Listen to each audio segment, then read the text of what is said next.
Women educators are natural givers, pouring into their students, their families, and communities. But what about pouring into you?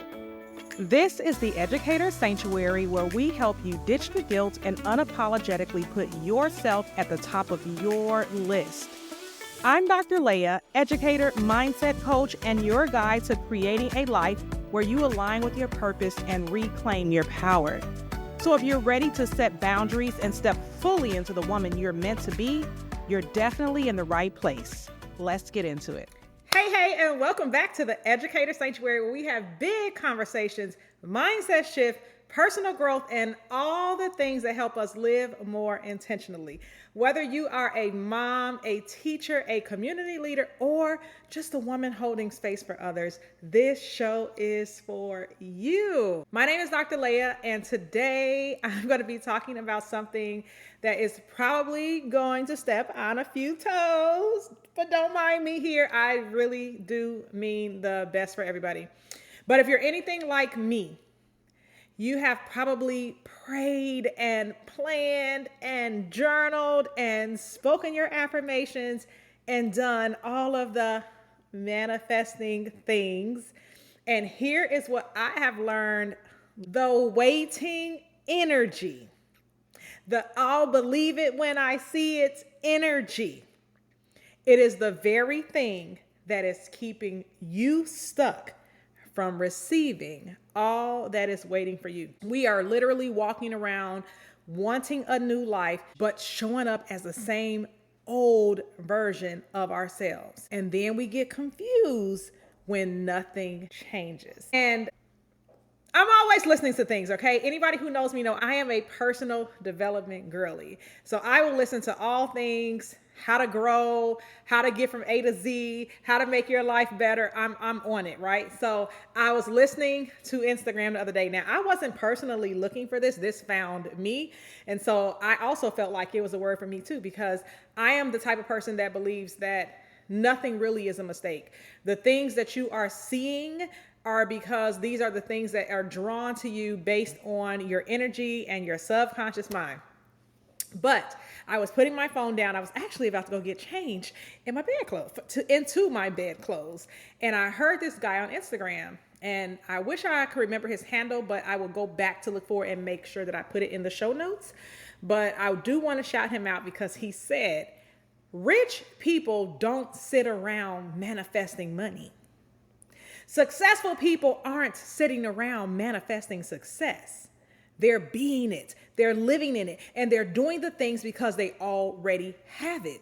So when you are sitting there, you're sitting around and you're praying for a breakthrough, the energy that is within you and around you implies, I need it. And if you need it, it's obviously because you don't have it. And whether it's your prayers about money or a relationship or a car or a job, whatever it is, people want to be content creators nowadays, whatever it is that you're desiring, the real way to get what's actually yours is being that, or being in the energy of that now, not when you get it. So a lot of times people always say like, oh, if I get $1 million, I'll be so happy. If I get a new car, I'll be so happy. If I get a new house, I'll be so happy. And then you don't get the new car. You don't make $1 million. You don't get the new house. Why? Because you're not living in the now that embodies the person who you need to be now to receive it now. And so you're always going to be waiting. So even when there's nothing in your bank account, even when the relationship is far past over, but you're just trudging through it, or when your career is a wash, but you don't have anything better yet, you need to be in an energy of all those things that you are desiring right now. And I say this often, but I honestly do not say it enough. A lot of us are stuck in these cycles of praying for more money and more peace and more freedom, but we're praying from a place of lack. And because what we focus on grows, I mean, people who know me have heard me say this over and over again: what you focus on grows. If your focus is on not having, that's the energy that you match, and that's the result that you continually get. I was in a live of another young lady, and I will find her handle and I will also put it in the show notes. But she was basically saying the same thing that the guy was saying. In her podcast, or not podcast, but her live show is more of a Christian show. And so she was backing up all of this with the Bible, where you can biblically go and find this talk that I'm having right now. While she was talking, it was something specific that she said, and I typed in the chat that for most people, adopting a different mindset other than what they're actually experiencing in the now is easier said than done. And so in that same episode, while I had said that, someone else was typing in the chat how her and her son were needing prayers because they were on their way to be evicted from the house.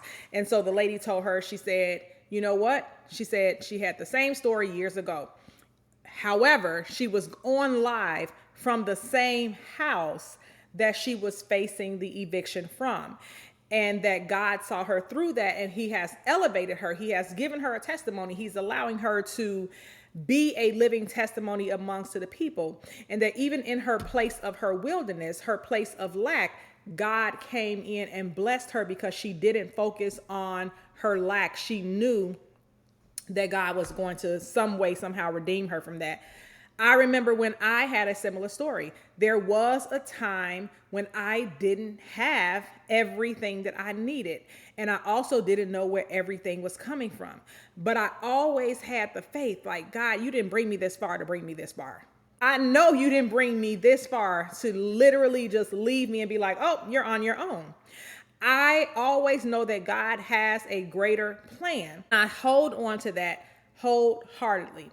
So now I want to get back to the part where I said that it was easier said than done. So when I say easier said than done, meaning like maybe you're in a situation and you're not loving your job and you're feeling burned out, but instead of imagining yourself at a better place where you're making more money, where you're happy with your employer, or maybe you even just decide to open your own business, you're so focused on what's frustrating you at work.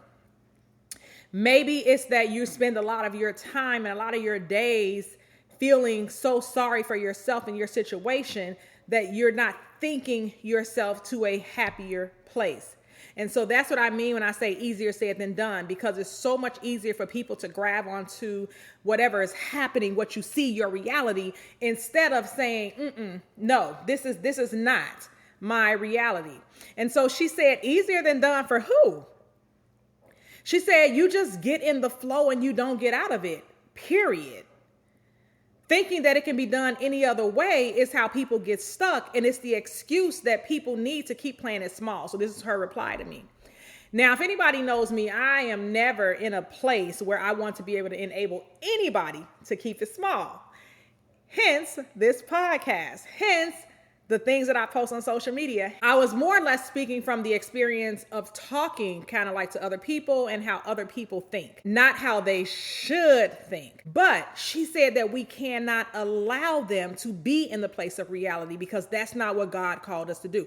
God calls us to speak things that are not as though they are.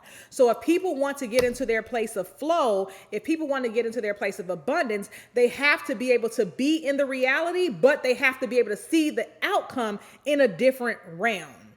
Basically, act as if what you want is yours.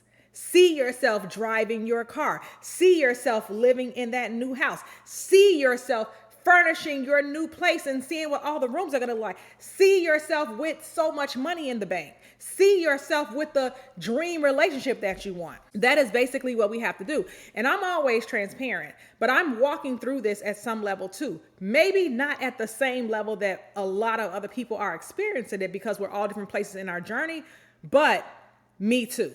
At the end of the day, your attitude about your situation is your choice. And you do get to decide every single day whether you want to keep wishing and questioning why you don't have it right now, or if you want to show up like it's already yours. Not because you're faking it until you make it, but because you are choosing to be in alignment with it so that your reality has no choice but to start showing you what you actually see. I remember before I had my house built, I would drive through this particular neighborhood and I would look at all the houses and I would just envision literally me and my family going in and out of that house. I would envision my car sitting in the driveway of the house. And I did that for a couple of years. And the next thing you know, I was giving them cash to build my house. And I got to design every inch of it. And you know how I designed it? Exactly how I envisioned it. It was mine. I got to build the house of my dreams because I envisioned that I already had the house. So when I say align with it, what I mean is if you already had money in your bank account, would you ever panic every time a bill came in? If you already knew that you was in the most loving relationship with the love of your life, would you keep chasing someone who can't give you what you need? If you trusted that your next level was inevitable, would you keep procrastinating on the small steps that your future self is literally begging you to take today? And so I'm saying all that to say is that I get stuck in these moments too, because I have to ask myself, if I say that I want to be this mega person, what would this mega person do if they were me? How would they act? How would they think? What would they be doing throughout their day? Would they be sitting on the couch playing a game on their phone? Would they be doom scrolling on TikTok? Would they be looking for another movie to watch on TV? Or would they be taking action towards their next step so that they can see their dream come into fruition? I do want you to realize that most of us are living two totally different realities, because part of us say, I want more, but your energy screams lack. You pray for overflow and for abundance and for God to come and give you all these things to take your problems away. But your actions say you're still in survival mode. And again, I'm not only talking to you, I'm always reminding myself too, because there have been many times that I also caught myself playing small when I was asking for something big. I'm still fighting my own trajectories, the ones that say, who am I to deserve this opportunity? But every day I remind myself, I am deserving. I am worthy. I am me, and I was born worthy. And that's what I want you to tell yourself too. I don't need permission to receive something from my Father that He already promised me. It's just like if you're a mom and you have kids, or if you're a teacher and you're over students, or wherever, if you are a woman and you have had any type of relationship with kids and you have told them, I'm going to get you a bike, or once we finish this lesson, I'm going to give you guys candy. In their mind, they're excited. They can taste the candy. They can smell the candy. They're excited for the candy. Or if you said it was a bike, they envision how they're going to ride the bike when they get in. They know how they want to decorate it, and they get all excited and they're happy. They don't need permission to receive it because you already promised it, so they're already expecting it. And they act from expectation about what they're going to do, how they're going to be, what they're going to wear, and all these amazing things, because they are living with the expectation of receiving something that is already promised to them. Now, if God has already said that you are supposed to live life and live it abundantly, then why are you coming from a place of begging instead of a place of expectation? He already promised. So instead of saying, I trust God, but then stressing about every single thing about how is it going to come? When is it going to come? How am I going to get it? Just thank Him for making a way to receive the promise. Now, do we get what we want overnight? Absolutely not. And sometimes it seems like we're never going to get it at all. But all the time, we do receive either what we ask for or better, even though we might not know it's better at the time. But as long as we're staying in alignment with what He has for us, that is the only way you're going to get it. So here's the truth. Whether you like it or not, you cannot fool the energy that you're living in. You can't say, I am wealthy, and then act like you're broke. You can't say, I am wealthy, and then wonder how you're going to pay a bill. I am wealthy, and then go shopping and looking at prices and like, oh, I can't buy this because it's not enough. Because if you already had the money, then you would buy whatever it was. You can't say I am loved and then keep showing up in spaces where your worth is questioned. This is why embodying the you that has this is so important, because when you act like it's yours, it's not just for aesthetic. It's not just a show for social media, but it's you shifting into the reality because you have no choice to be there until what you want catches up with you. I mentioned last week that I was reading this book called The Serendipity Mindset by Christian Bush.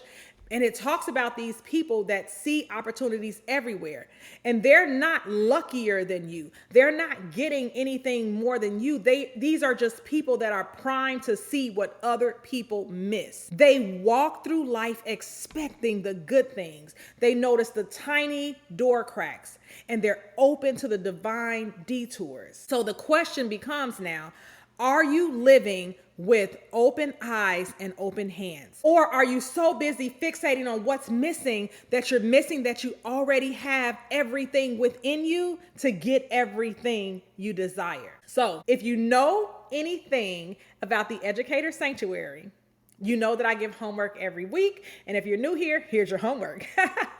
So this week, I want you to think about, what is the one thing that I've been praying for? Is it money? Is it a new job? Is it a new opportunity? Is it just a breakthrough in life because life is so heavy? And then ask yourself, if it was guaranteed to me, how would I move? If it was guaranteed to me, how would I move? Take the one step that matches that energy. Whether it's sending an email, having a small conversation with someone, shifting a routine, investing somewhere, saving some money, forgiving someone, whatever it is, take the small thing.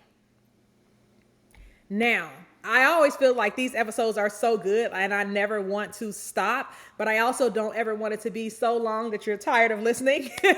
So this is where I would love to say we're going to pause and then come back. There's always more waiting in store for you. I love doing these chats every single week. It's literally one of the highlights of my life, and I look forward to being able to have these chats. If this episode has stirred something in you, I really don't want you to keep this to yourself. Please share this with at least 5 other women who need to hear this word today. Help get this message into more ears, because there is enough overflow for everybody. And if you have not yet, leave a review or a rating. I really appreciate you for doing that. It helps keep the Educator Sanctuary growing. And remember, you don't have to chase what's already yours. You just have to become the version of you who can see it, who can taste it, who can hold it, who can experience it. Stay in the flow, stay expectant, and guess what? I'm expecting to see you right back here next week on the next episode of the Educator Sanctuary. Bye for now. Thank you for joining me in the Educator Sanctuary, where we create a space for women educators to reclaim their power and prioritize themselves unapologetically. If you've loved what you've heard, please do not forget to subscribe, leave a review, and share this podcast with other amazing women who need to hear this message. Until next time, remember, you are capable, you are powerful, and you are absolutely worthy. You've got this. Talk soon.